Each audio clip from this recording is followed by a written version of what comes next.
Welcome to another episode of The Dissection. Afriforum is under pressure. Afriforum is under pressure because they have been blamed for the Donald Trump executive order. The reason why they are being blamed is that they have done international tours speaking about land confiscation in South Africa, speaking about farm murders, pushing a narrative that white South African farmers are being targeted specifically because of their race and being killed by people who've listened to politicians and prominent politicians as a result of that messaging, then committed murders. But the crime statistics do not support that. In 2020, there were 21,325 murders in South Africa. On farms in that same year, there were 166 murders. And if you think that there are 40,000 commercial farms, and on average, a farm has about 10 people, commercial farm, and even more working and living on the farm. You've got the farm owners, the family, you've got the workers, the families of the workers. So farms can actually have over 400,000 people living on them. And in fact, we know that the farm workers who are employed on farms number 800,000 to about 1 million a year. So that is how many people work on farms. So if you have 166 murders on farms across a year, that actually reflects that farms are safer than any other place in South Africa, because you add the number of people living in farms, the number of people working on farms, and the people working on farms generally live close to the farm or on the farm, then you actually can see that farms are much safer than suburbs, than places such as the Cape Flats, places such as Khayelitsha Langa, where the murder rate is significantly higher. Because if you look at 21,000 versus 166, you can see that the discrepancy is quite significant. And therefore, the narrative that people are being killed on a farm because Julius Malema sang a song is actually one that is not corroborated by any statistics and is simply a narrative that has been pushed by Afriforum on the international stage. So Afriforum has created an impression in the international community that white South Africans are the most oppressed group in South Africa, even though statistically that is not true. We know that white South Africans continue to live a more comfortable life than the ordinary South African. We know that unemployment within white South Africa is under 10%, whereas unemployment within the black community is over 40%.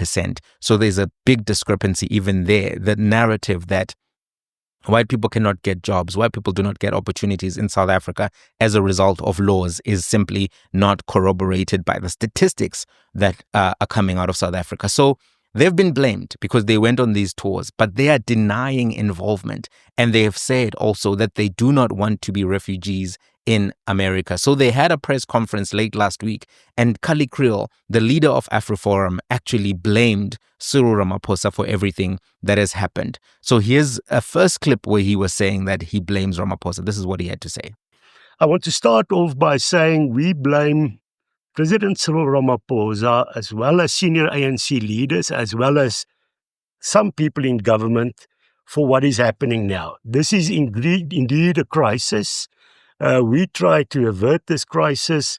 Some of you might know, in April last year, we wrote a letter to President Ramaphosa urging him not to sign the Expropriation Act, saying what we believe the problems in the Act are. And by the way, those problems are not fabricated. If you believe it is fabricated, go and read Section 12.3 of the Act, which allows expropriation with no compensation. Of course, Deputy President Mashatile said in October last year that no compensation and expropriation without compensation is the same thing. We try to avert this. We also stated in our letter to the President that this will harm international relations. It will harm investments in the country. And we hoped and asked that he would refer the Expropriation Act back to Parliament. But I must say, our proposal was treated with disdain, because to this day, we have not received any response from the President. So we try to avert this. If somebody is to blame, is the president and senior ANC leaders. Also with regard to the Bella Act, and you will know that President Trump mentioned some sectors of the community are being treated very badly, as he stated it. The fact is, the Bella Act is the worst thing any government can do to a section of its population. Afrikaners don't have traditional areas where our language and culture can thrive and exist. Schools, Afrikaans schools, plays a prominent role in our cultural existence. And therefore, an attack on Afrikaans schools is an attack on our cultural existence. And by sending out this message to the world, as well as the US, that this government is allowing a certain section of the population to be targeted, then it is not our fault. The president, as well as senior ANC leaders, should take full responsibility for that. Afriforum, Solidarity and the Solidarity Movement tried to solve this targeting of our community through the Bella Act, through constructive discussion. So here's some responses to what Afriforum has said and the type of narrative they've tried to reconstruct. Afriforum says they played no role. I think that surely can't be true. The perceptions that Ted Cruz has cannot be coming out of nowhere, because Afriforum did meet Ted Cruz. They did give him a copy of that book, Kill the Boer, that they wrote and commissioned, that was written by Ernest Roots, and they distributed that book widely among the Republican circles. They went on conferences in America where they were distributing that information. They took all of those trips. They spoke extensively to Republicans, and it looks as if the Republicans bought their version and bought their story. So it can't necessarily be true that they played zero role. It may very well be that Elon Musk got information from other places such as Breitbart, that he got other places such as right-wing networks of information. But to simply say that you played no role, zero role, I think is not true. Helen Ziller may also have played a role. And here's what she was actually asked about by Clement Manyatela when it pertains to the information that she was providing to Americans. This is what she had to say. I think we could be kicked out of AGOA anyway. President Trump's not playing. I mean, I've just been to the United States and I spoke at a seminar there. And it is very clear to me that he's saying he doesn't mind disagreeing with countries on a few issues, but when it becomes a pattern like it has with South Africa, that's when he does them no favors either. So I spoke to some of his advisors when I was actually in England at the Financial Times' conference. And I spoke to a very key advisor of President Trump, and the person said that he was sure that AGOA would be extended for African countries, but whether or not South Africa would be included was still an open question. So I don't think there's one person who's particularly responsible. You know, we saw John Steenhuisen also pushing some of the narratives around farm murders. Helen Ziller as well has clearly participated in these conversations. Afriforum went to America, took part in these conversations. We saw right-wing podcasters who were very close to Afriforum, very close to Helen Ziller, and some of them even close to John Steenhuisen because he gave them positions in his own cabinet portfolio. They also have been pushing and retweeting Elon Musk and having part of this conversation. So a narrative is not formed by one person, but various people can contribute to the construction of a narrative. And that narrative, if accepted by prominent leaders with power, can be detrimental and harmful to a nation state. And we are seeing that now because funding, potentially hundreds of millions of funding, are going to be cut. And South Africans may die as a result of the cutting of that funding, because some of this funding goes towards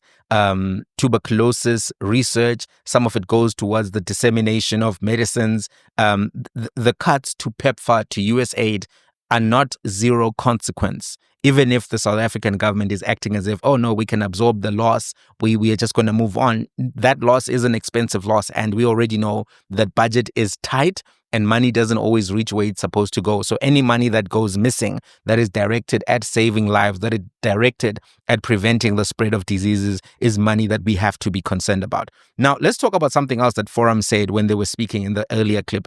They said that there are major problems with the act, the Expropriation Act. to be quite honest with you, I think the major problem that Afriforum has with the act is that it exists.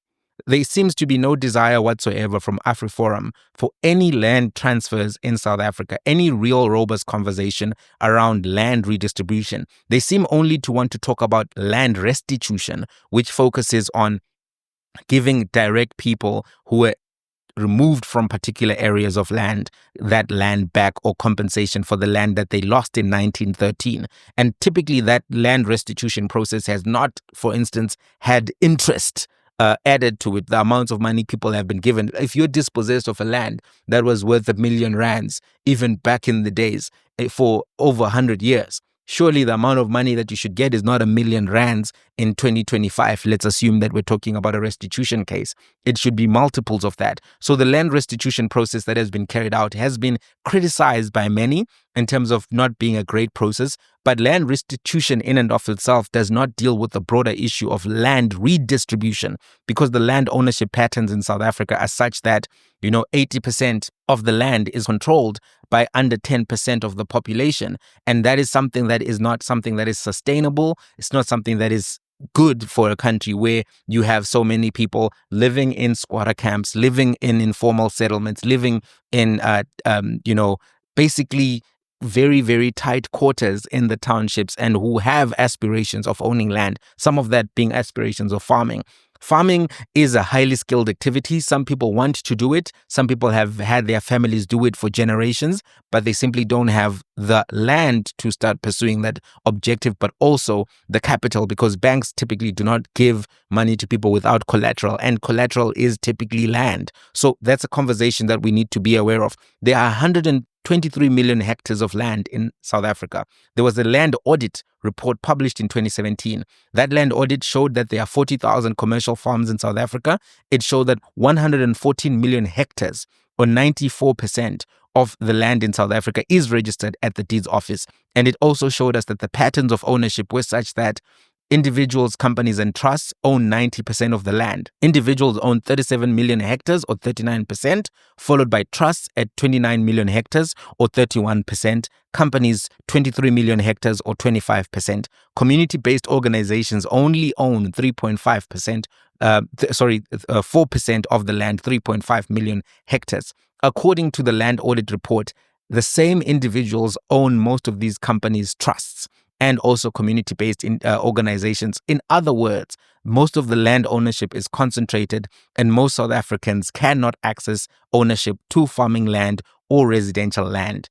And most land, therefore, in South Africa is owned by white South Africans directly or indirectly, according to the land audit. And this is something that we have to be aware of. The land ownership patterns in South Africa are not the result of free market transactions. They're not the result of willing buyers and willing sellers over the last 150 years.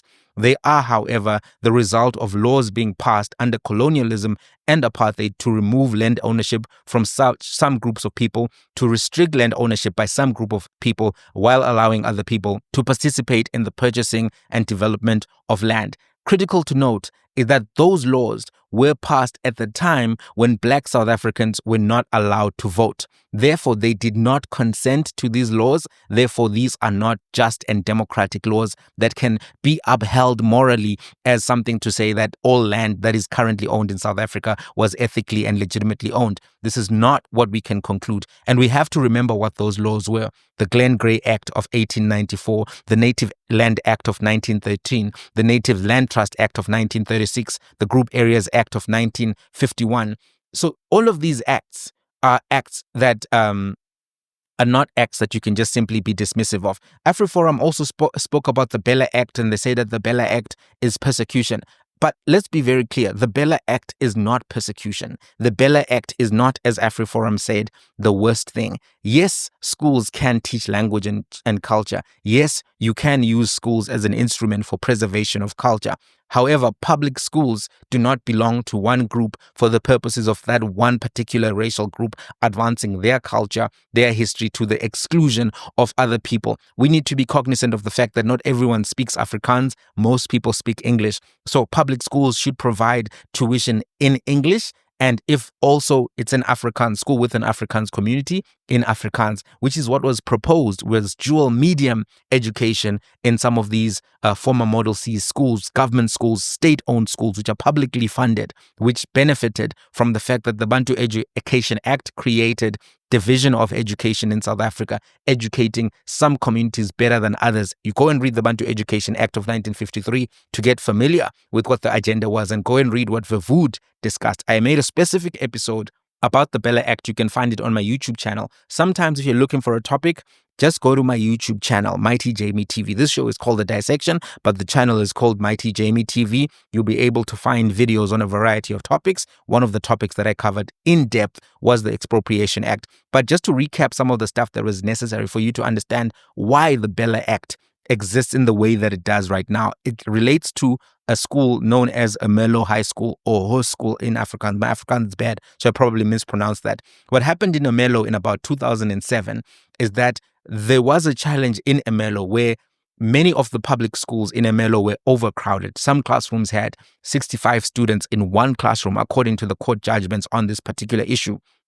Ermelo High School, an Afrikaans school, had about 500 students in the whole school. It had a capacity for over 1,000. They were approached by government officials, the director, to say, listen, can we add some tuition in the school that is English medium for some students? The school refused, said, no, we're not going to do that. We can give you 2 laundries that are disused to use for the teaching of English, but we're not going to make the school a dual medium school. So effectively, they were saying, we're not admitting any kids who speak English first or as a second language. We only want Afrikaans speaking kids, and we don't want any English being taught in this particular school as the medium of instruction.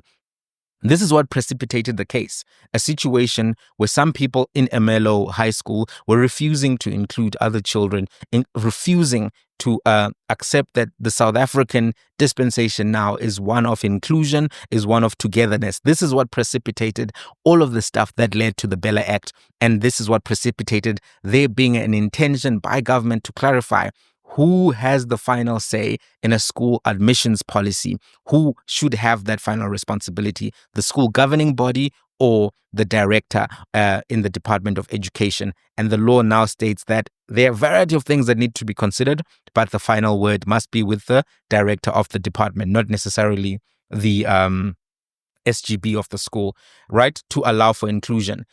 The idea that culture will be lost is not necessarily true. Culture can be learned through churches. Culture can be learned through homes. There are big Afrikaner communities in cities like Stellenbosch and Pretoria where culture can be preserved. It's not true that simply having a dual medium school is an attack on culture. It is merely a removal of exclusivity. I don't like this idea that they push where they say that they want a Zulu school for Zulus, a Sotho school for Sothos, a Tsonga school for Tsongas, in this narrative around mother tongue education. Why don't I like this? That sounds to me like separate development without the title. It sounds like homelands, right? So this idea that we must move forward, forget about the past, is something that I just want to talk about a little bit. But before I do, I think it's important for me to tell you a story about something that happened to me. You know, I once left my iPhone in an Uber. I contacted Uber and I asked for them to bring back my phone. There's a function for that. The driver came to my house, right, and said to me that he wanted to work with me and give me private trips. He said to me that, you know, he can give me a discounted rate. Then I asked him, I said, hey, I left my iPhone in your car, and this is why I reached out to Uber, and this is why they sent you to me. And then he said to me that, you know, we could do private trips, and he could take me anywhere that I wanted to go. I was a nice guy, you know, and that he enjoyed my videos on YouTube. Naturally, I was confused. So I asked him, but, you know, I really need my iPhone. I've got my bank cards are loaded there. I need to be able to send my WhatsApps and all of that. And he said to me, this is what the Uber driver said to me, that, you know, the problem with black people is that we were focused on the past and that the world has moved on. He told me that the time I had left my iPhone, he had actually seen that it was unlocked. He had downloaded his Uber driver app onto the phone and also passed by the iStore and bought a new screen protector for it and a power bank. So if I wanted the phone back, I would have to compensate him for the future business he would have made using my iPhone because it would be able to take more trips because of its faster, 5G receptors. He told me that, in fact, there's a new iPhone 16 that I can buy at the store, and we need to move forward talking about what we can do in the future, and I need to get over the fact that I left my iPhone in his car. That's what he said to me. What do you think about that story? What do you think about that story? In fact, that never happened. But if you were thinking at some point, this Uber driver needs to give me back the iPhone, you understand the fundamental principles of justice that are relating to the issues of land dispossession in South Africa. You do. So in as much as we can talk about solutions and the way forward, there is a necessity to actually be aware of the dynamics. Afriforum also had some other things that they were saying. They rejected the offer from Donald Trump of refugee status. Afriforum represents its registered members, not the full Afrikaner community, and I think that's a caveat. So they're rejecting, they are the loudest group within the Afrikaner community, but they're not the exclusive Afrikaner community. So we'll have to see how other people respond to this. But as the representatives of the Afrikaner community with over 300,000 registered members, this is what they had to say about the offer from Donald Trump in the executive order. Then, of course, we proudly part of the solidarity movement. And as our chairperson Flipbase mentioned, we see our future in Africa. Our people in Afrikaans, the Afrikaner folk, became a people here on the southern tip of Africa. We did not develop elsewhere. We are not Europeans. You had Germans, Europeans, Dutch coming to the southern tip of Africa as Europeans, but we became a people here. We are indigenous to this people and to this country, and we are going nowhere. We want to also show appreciation to President Trump as well as of course the US government for recognizing and identifying the discrimination that Afrikaners are experiencing through racial legislation, through the BLA Act, through threats to property rights. Of course, hopefully that would help to also urge the various parties also in this country to go to the negotiation table to find amicable solutions that's in the interest of all in the country. So that we will do, but we have to state categorically, we don't want to move elsewhere. We are not going to ask our children now to move to another country. The fact is, our ancestors worked hard to make sure that we as a people are formed down the southern tip of Africa. We're not going to disrespect that. We also have the interests of future generations in mind. We also have to make sure that our culture is transferred to future generations. And that cannot be done abroad. You cannot in the long term, or there's a real risk. If you go to another country now, there's a real risk that your grandchildren will not say to you in the morning, "Hello, Opa." They would say something like, "Hi, Granddad," or something in that respect. And that we don't want. That is why we are committed to find solutions locally. Some responses to this particular clip. Indeed, Afrikaners are part of South Africa. No reasonable person wants Afrikaners to leave South Africa. Afrikaner tradition is an integral part of the current design and the dynamics of South Africa. People actually get along with white South Africans. People love each other. People get along. We go to church together. We worship together. We go to rugby matches together. We do a lot of stuff together. We even live in some communities together. There's nobody who really hates Afrikaners and wants them to leave, regardless of what a song may say, a historical liberation song that is sung sometimes by politicians on stages in political rallies. This is not the kind of thing you hear people just singing in the gym willy-nilly, because it's not a view that people have as a legitimate and political aspiration, right? So let's be clear about that. Afriforum says they want to find solutions locally, but they oppose all of the solutions that have been put on the table. They do. To reverse some of the impacts of Bantu education, there is a BELA Act. Afriforum doesn't want it. To reverse the impacts of 5 different acts that took land from Black South Africans, there is an Expropriation Act. Afriforum doesn't want it. They don't want any of the solutions. So how can we take as genuine their call that they actually want to solve things? They only want to be able to create allegiances or alliances with entities that have similar interests to protect. So if you look, for instance, at the Ingonyama Trust, the Zulu King obviously wants to continue to control 33% of the land in KZN, and it's to his interest to actually support Afriforum in their opposition of the Expropriation Act, because both of them stand to lose out. But this is not a genuine connection that seeks to actually provide land to all South Africans, if we're thinking about it. Now, I want to be fair to Afriforum. I want to be fair to it. Afriforum is correct.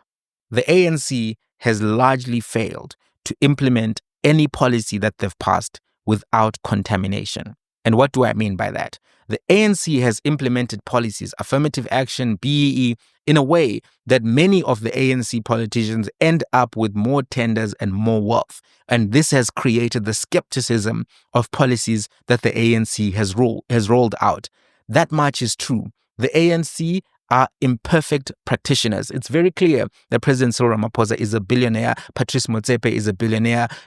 Several other people have become billionaires, have mining interests all across Africa, energy interests all across Africa, cellular companies that are operating such as MTN, Uganda, all of that stuff where they have shares. That much is very clear. And it's very clear that part of this happened because of BEE legislation. So the ANC are imperfect practitioners, and I don't want to sit here and defend their failures to fix education in rural schools, township schools, to fix crime, to fix healthcare. People know the conditions in Helen Joseph. People know the conditions in rural, clinics, in hospitals, and all of the far off areas which don't even have the same quality of service as you would get in Gauteng. People know that. And the ANC is not a perfect practitioner. Afriforum is correct that the ANC is hypocritical, for instance, in saying that they care about human rights and embracing ZANU-PF. Ted Cruz is correct when he raises that point. Marco Rubio is correct when they raise that point. But they are half correct. Half correct. Being half correct means that you're also half wrong, because the principle still remains. There's need for land justice. There is need for education, reform, and inclusion. So they see those things, but they don't see where they are compromised as Afriforum. They, to me, come across as if they are working hard to defend economic advantages that were acquired through apartheid and colonial laws. That's what Afriforum looks like they're doing to me. They say they're offering solutions, but their solutions are often whataboutisms. For instance, they'll say the state owns land. They'll say the state owns 4,000 farms. I can't corroborate whether the 4,000 farms number is correct, but yes, the state does own land. The state should give those 4,000 farms over to people who seek to be in commercial farming. Those farms should be supported and given all of the resources they need to support to sustain themselves. Yes, that's true. But what about the 40,000 commercial farms? Surely, if apartheid laws helped some people become owners of those 40,000 farms, then even if you believe in solutions, and if you genuinely believe in solutions, maybe by now you would have helped 4,000 of the 40,000 farms to be given to communities, black communities, that were deprived of farm ownership, if you were genuine about solutions. So here's some conclusions to this particular episode. Afriforum has rejected the offer, but I do think that some people will take up the Americans' offer. America is still a great country. Many people have wished to live there. Most likely younger Afrikaners with no children will take this refugee opportunity up.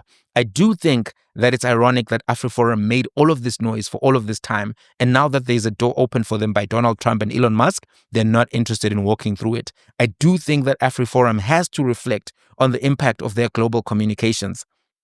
They contributed in fostering an image of South Africa in right-wing circles that Donald Trump now believes. They can't say that they had nothing to do with it. I do think that Afriforum has to be honest about inequality in South Africa. And if they do sincerely care about solutions, they have to show that by acknowledging how the Broederbond and the Nationalist Party created an evil, exclusionary economic system and political system that was socialism for one community, using the cheap labor of another community against, in many instances, versus their will and against their rights for 46 years. And if you add colonialism for a period that was longer, they have to acknowledge those things. They can't simply say, move on, like the Uber driver who got my proverbial iPhone, who told me to move on while holding on to my iPhone. I think that everyone needs to have a more honest conversation if we're going to actually see progress. Those are my thoughts in this episode. Let's have a conversation. Till the next one.